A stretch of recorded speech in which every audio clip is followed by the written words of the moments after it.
dia, irmãos. Já que vocês estão em pé, vamos orar. Aí depois vocês podem sentar. Deus querido, muito obrigado pela oportunidade que nós temos na nossa igreja de estudar a Tua Palavra, Senhor. Te peço que o Senhor esteja comigo, que não seja a minha técnica, nem a minha competência, mas seja o Seu Santo Espírito ministrando a nós nesse momento. Edifica a Tua igreja e fica conosco, alegrando o nosso coração, em nome de Jesus. Amém. Pode sentar aqui, meus irmãos. Hoje é a nossa última aula da série de milagres de Jesus, né? Ironicamente, nós vamos falar do primeiro milagre. A partir do próximo domingo, nós entraremos numa nova série, né, de aulas, né? E esse então vai ser o nosso tema de hoje, né? A transformação de água em vinho, segundo o evangelista João, o primeiro milagre de Jesus, né? Isso que é o que nós vamos discutir hoje, né? O texto que nós vamos usar é o texto que está no Evangelho de João, capítulo 2 até o verso 11, são 11 versículos. Muito interessante notar que o evangelista João, ele não relatou muitos milagres, apesar de dizer no livro que muitas coisas os fez, mas esses que foram relatados eram para que creiamos que que Jesus era o Cristo, né? Mas ele teve que aí 7 milagres que ele registra, mas com detalhes impressionantes. Então, uma coisa é você ler os textos dos milagres em Mateus e Lucas, e outra coisa é ler em João, porque João escolhe 7 e dá, assim, detalhes muito interessantes. Vamos ver esse texto que é João 2, de 1 a 11, fala assim: no terceiro dia houve um casamento em Caná da Galileia, a mãe de Jesus estava ali. Jesus e seus discípulos também haviam sido convidados para o casamento. Tendo acabado o vinho, a mãe de Jesus lhe disse: eles não têm mais vinho. Respondeu Jesus: que temos nós em comum, mulher? A minha hora ainda não chegou. Sua mãe disse aos serviçais: façam tudo o que ele lhes mandar. Continuando, ali perto havia 6 potes de pedra, do tipo usado pelos judeus para as purificações cerimoniais. Em cada pote havia entre 80 e 120 litros. Disse Jesus aos serviçais: encham os potes com água, e os encheram até a borda. Então lhes disse: agora levem um pouco do vinho ao encarregado da festa. Eles assim o fizeram, e o encarregado da festa provou a água que fora transformada em vinho, sem saber de onde este viera. Então embora o soubessem os serviçais que haviam tirado a água. Então chamou o noivo e disse: todos servem primeiro o melhor vinho, e depois que os convidados já beberam bastante, o vinho inferior é servido, mas você guardou o melhor até agora. Esse sinal miraculoso em Caná da Galileia foi o primeiro que Jesus realizou. Revelou assim a sua glória, e os seus discípulos creram nele. Vamos aqui algumas observações que eu fiz aqui, eu destaquei aqui. Primeira coisa, no terceiro dia, né, Jesus estava na região ali da Galileia, onde ele passou a sua infância toda e juventude, né, e ele foi convidado para um casamento. O texto mostra que havia uma certa familiaridade com aqueles familiares, porque Maria se intromete um pouco com a necessidade da festa. Então, quando você é um convidado, que você faz parte da família, você acaba até ajudando. E ela ficou preocupada porque o vinho tinha acabado. Toma uma resposta, que eu diria assim, a princípio um pouco dura, né? Acho que nem nós hoje, quando nos dirigimos à nossa mãe, fala assim: mulher, quem é que fala isso, né? É uma coisa meio desrespeitosa, né? Um negócio assim. Então, da nossa cultura hoje, a mãe já ia ficar mal educado, né? Mas ela não deu bola, ela simplesmente falou assim: façam o que ele mandar, né? Depois eu quero destacar para vocês 6 potes de pedra. e que eram usados do tipo que os judeus usavam para lavar as mãos, os pés, fazer algum tipo de asseio pessoal. Olhem só para isso, cabiam entre 80 a 120 litros. 6 vezes 80 são 480 litros. 6 vezes 120 são 720 litros de vinho. Quando a gente abre uma garrafa em casa, nós tomamos 300 ml, 1/3 de uma garrafa. Eu fico pensando quanto de vinho teríamos ali e que festa era essa, né? Fiz uma conta: quanto custa uma garrafa de um bom vinho? Para quem tem um certo hábito, provavelmente vai gastar na média R$100 por uma garrafa de um bom vinho. A partir daí, menos que isso, pode ser que não seja grande coisa. Então você imagina que aquele milagre de Jesus, se fosse hoje, começaria a brincadeira em R$48 mil, só de vinho, né? Até 72 mil, isso é nos dias de hoje, né? Tá? Mas eu não creio que, apesar da Bíblia dizer que o vinho era de boa qualidade, que talvez seja o mesmo padrão de hoje. Acho que a coisa hoje é um pouco diferente, mas enfim, é um baita presente, né? E a outra coisa que eu notei é: você guardou o melhor para o fim, né?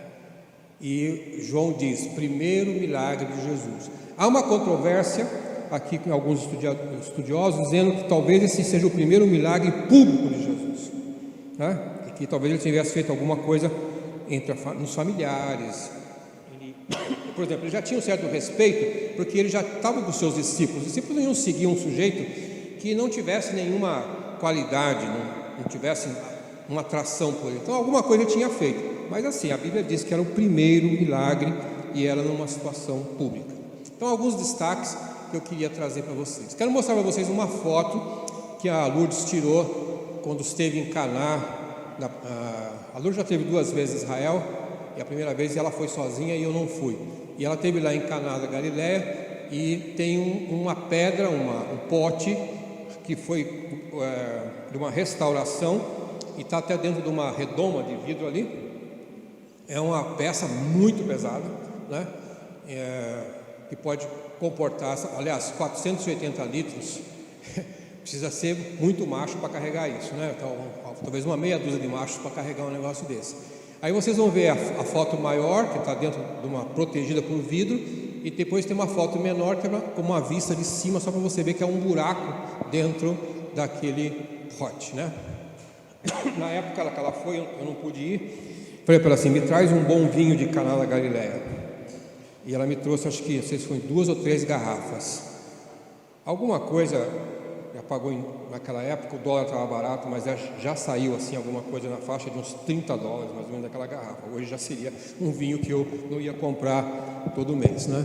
Mas então o vinho hoje, que provavelmente o vinho de hoje nem Israel não é da mesma cepa que era naquela época, porque Israel passou por uma influência muito grande dos franceses, e depois é que eles começaram a produzir vinho.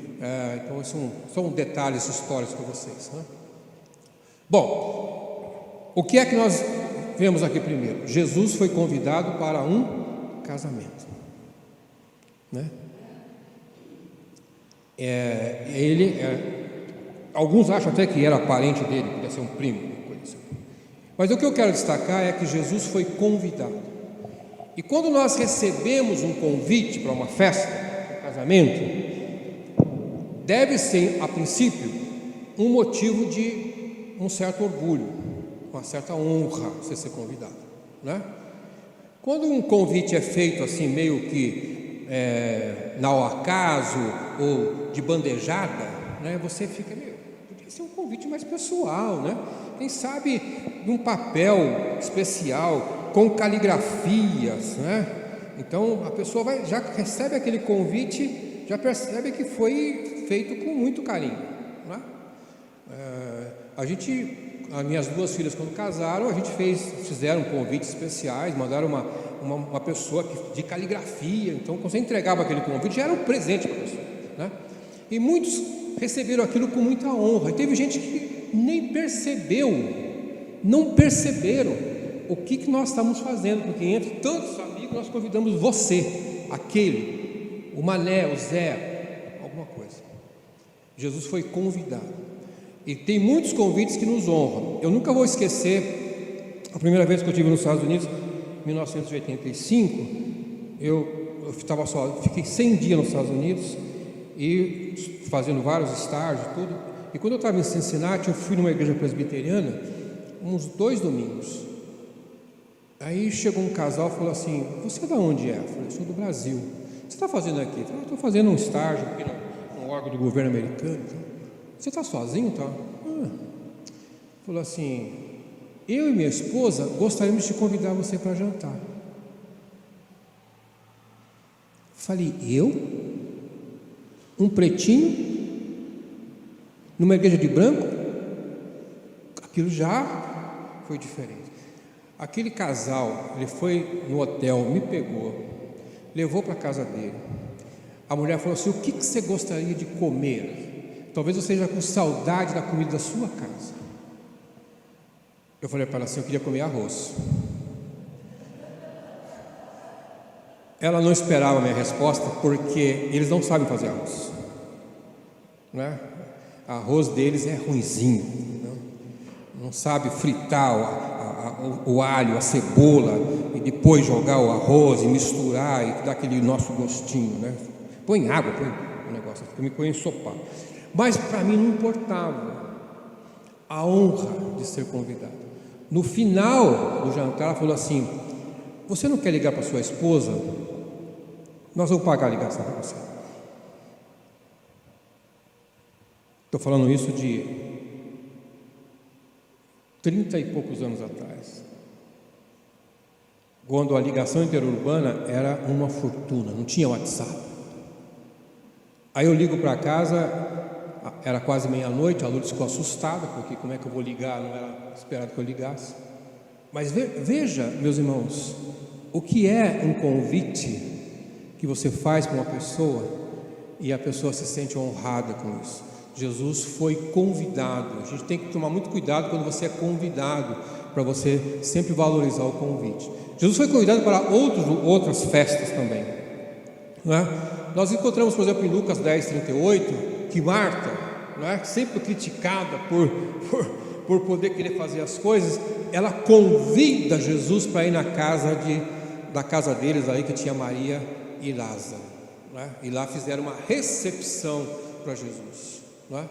Encontramos, por exemplo, Jesus querendo praticamente se autoconvidando para ir na casa de Zaqueu, não é? E Zaqueu fez aquele esforço, Jesus reconheceu o esforço. Zaqueu, eu quero ir na tua casa. Aí Zaqueu desceu depressa, meus irmãos. Ele falou: é tudo que eu queria ouvir hoje. Jesus nem sim, aí fez uma baita de uma festa, né? Mas Jesus faz uma advertência que muitas vezes nós, às vezes, quando nós não atendemos a necessidade daqueles que sofrem, daqueles que precisam da nossa ajuda, que ele fala assim: quando vocês fizerem isto a esses pequeninos, estarão falando a mim. Quer dizer, há uma versão que fala: você não recebe o estrangeiro, você não convida o estrangeiro. Então a rejeição, eu diria assim, a nossa atitude de antipatia, né, ou de não querer convidar, pode ser também uma condenação, né? E aí Jesus tem aquele caso lá do fariseu que convida em Lucas 7:36, e Jesus foi ali um convidado um pouquinho sincero demais, né? Porque aí entrou aquela mulher e ungiu o pé de Jesus com óleo. Então várias vezes que Jesus participou. O que é importante aqui destacar é que quando Jesus era convidado, era motivo de festa, havia alegria nesses convites aqui. Então nós encontramos Jesus fazendo vários milagres, e às vezes as pessoas chorando, desesperadas. Então não tinha como rir, não tinha como festejar, não tinha como abrir uma garrafa de vinho. Mas Jesus também foi às festas. Nós crentes, muitas vezes, até os mais antigos, temos um certo resquício de que festa não é coisa de crente. Crente não pode se alegrar, é sempre meio triste, né? Aliás, tem até umas denominações que nunca fazem festa, não comemoram o Natal, não comemoram nada disso, né? E quando nós vamos para a Bíblia, nós temos um Jesus festeiro. Nós temos um Jesus que gosta da alegria, Ele gosta de entrar numa casa e gosta que as pessoas se sintam felizes nisso.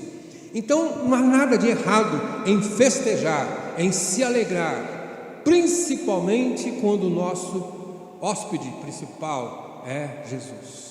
Aliás, nós temos que fazer questão de ter Jesus como nosso convidado principal, né? Vários textos disso. Mas aqui tem o que eu disse assim, os detalhes do evangelista João, traz uns símbolos ali que a gente tem que pensar. Ele começa o texto dele falando assim, no terceiro dia. Por que queria falar isso?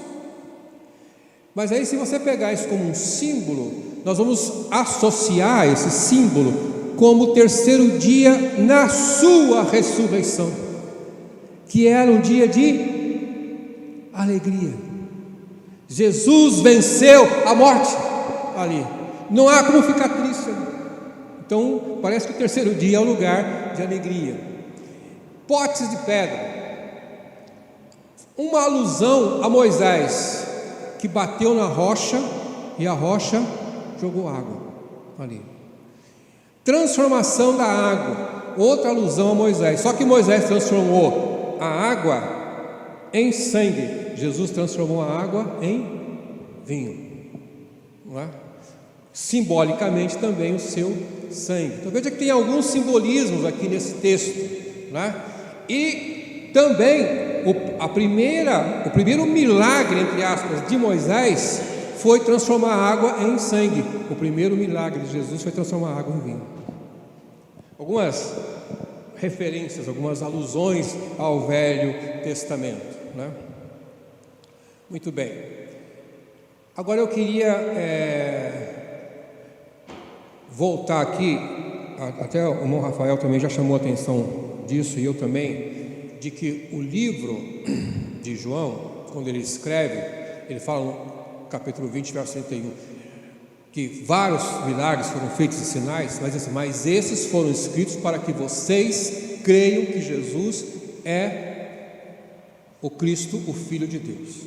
Então, os objetivos dos milagres relatados por João Batista é que nós vamos olhar para esse texto e dizer, de fato, Jesus se mostrou aqui como Cristo, como Deus. Não há dúvida em relação a isso, não há dúvida. Quem é que pode transformar água em vinho?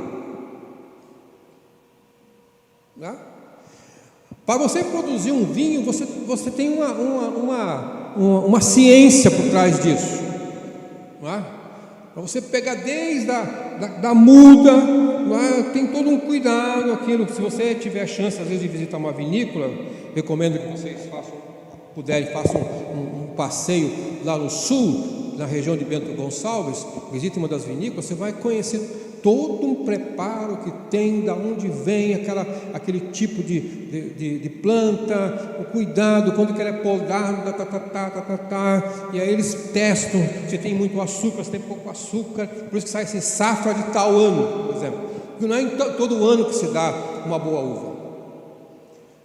E aqui nós temos alguém que manda encher 6 potes de pedra e depois manda servir, e o vinho é de alta qualidade. Quem faz isso? Impressionante, não? Coisa dessa.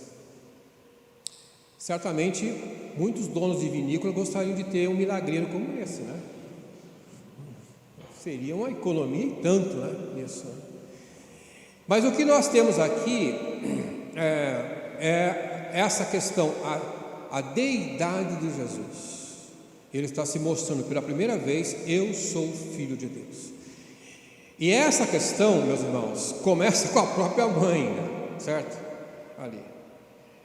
Ele não chama ela de mãe, né? Alguns, quando analisam esse texto, falam assim que Maria, ao buscar em Jesus uma ajuda, pode ser que Maria, por ser parente ou ter uma certa intimidade com a família casamenteira, ela tinha uma obrigação de ajudar na festa, e Jesus também talvez tivesse, não sei o que Jesus ia fazer, Mas ele não ia buscar 480 litros de vinho na esquina, por exemplo. Não tinha uma casa, uma vinícola ali perto, né? Então, quando ela vem conversar com ele, e a resposta que Jesus dá é para mostrar para ela, assim: olha, quem comanda os milagres sou eu, o Filho de Deus, não você. Esse pode ser talvez uma boa interpretação para esse chamado mulher ali, não minha mãe. Mãe, a minha hora não chegou, não é você que vai montar essa agenda para mim aqui. A minha agenda é divina.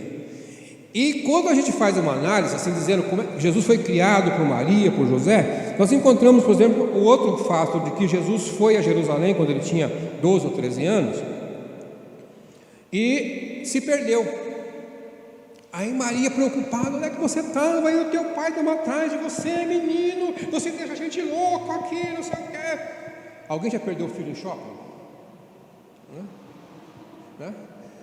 Eu já, certo? E aí um dia perdemos o nosso filho Lucas no Shopping Norte, na semana do Natal, e ele, querendo fazer gracinha, sumiu.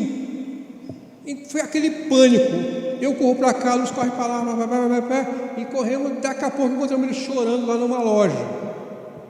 Aí você não sabe, você bate ou você beija, né? Isso. Então aí nós temos a preocupação de Maria, e Jesus dá uma resposta assim: não, você não sabia que eu estou cuidando das coisas do meu pai? E a Maria falou: mas seu pai é José? Eu falei: não, estou falando do pai lá de cima. Então você percebe que Maria não tinha uma compreensão total de que a bênção que ela tinha recebido era de um filho de Deus. Então, na verdade, como mãe cuidadora, zelosa, né, ela achava que ele era um menininho que ela tinha que cuidar, e até grande, né, que é o papel que nós pais fazemos, a preocupação super protetora aqui. E agora Jesus tem que dar ali um basta. Aqui, essa coisa de milagre, não tem mais família aqui eu sou filho de Deus. Mais nesse sentido que eu creio que Jesus dá essa resposta, que nós temos em comum, a minha hora ainda não chegou, né? Um sinal de autoridade, independência da família, né? E Jesus, essa mesma expressão mulher, ele usa em outras situações, como por exemplo quando ele fala com a mulher samaritana também, ele não dá o nome dela, fala chamar ela de mulher. E também aquela mulher adúltera também, que Jesus falou assim: mas ninguém atirou pedra em você? Ele também chama de mulher, né? A mulher que tinha possessão demoníaca e que chegou encurvada, também Jesus se refere a mulher, né? E a mulher também de Canané, Jesus chama de mulher. E Maria também, segunda vez, ao pé da cruz, Jesus se refere a ela como mulher e pede, e diz a João: cuida dela, né? Ela é sua mãe agora, né? Nesse momento de mostrar com essa expressão: eu não sou mais o menininho que você me criou, agora eu sou o Messias, eu sou o Filho. Aqui é a minha parte divina que está sendo demonstrada. Então eu prefiro pensar dessa maneira do que pensar que Jesus foi meio que mal educado com a sua mãe, porque não pode ser, não poderia ser, jamais, né? Agora, meus irmãos, a questão que para mim assim foi emocionante é pensar no seguinte sentido: o melhor está por vir, né? Aí você vê quando Jesus manda o vinho para ser experimentado pelo encarregado da festa, né? O que nós vamos chamar hoje de sommelier, né? Tem esse nome bem chique, né? Ou enólogo, né? São duas funções de pessoas que entendem de vinho, né? Vai lá para o dono da festa e vê se isso aqui é bom mesmo. E o cara fala para o noivo: mas você serviu o melhor vinho no final? Porque isso não faz sentido. Deixa o pessoal ficar meio embriagado, aí depois a gente dá qualquer coisa para eles, até o famoso sangue de boi, né? Um vinho aí bem popular, né? Que ninguém vai tomar qualquer coisa. Mas aquilo que Jesus tem para nós é o melhor, e vem no final. Tem uma ilustração que o pastor Mike Maury, foi meu pastor americano quando eu morei nos Estados Unidos em 1999 até 2002, Igreja Batista lá. E ele usou uma seguinte ilustração. Um crente falou o seguinte: quando eu morrer, eu quero que vocês coloquem na minha mão uma colher de sobremesa. Para que eu vou colocar uma colher de sobremesa na mão de um defunto? É o desejo dele. Aí ficou registrado que ele queria, no caixão, estar segurando uma colher de sobremesa. Aí alguém perguntou: por que você quer isso? Porque ele era um cara que gostava de sobremesa. E a sobremesa era a melhor comida para ele. E a sobremesa servida onde? No fim. E ele falava assim: o melhor está por vir. Esse era o símbolo dele. Partiu para a eternidade sabendo que o melhor está por vir.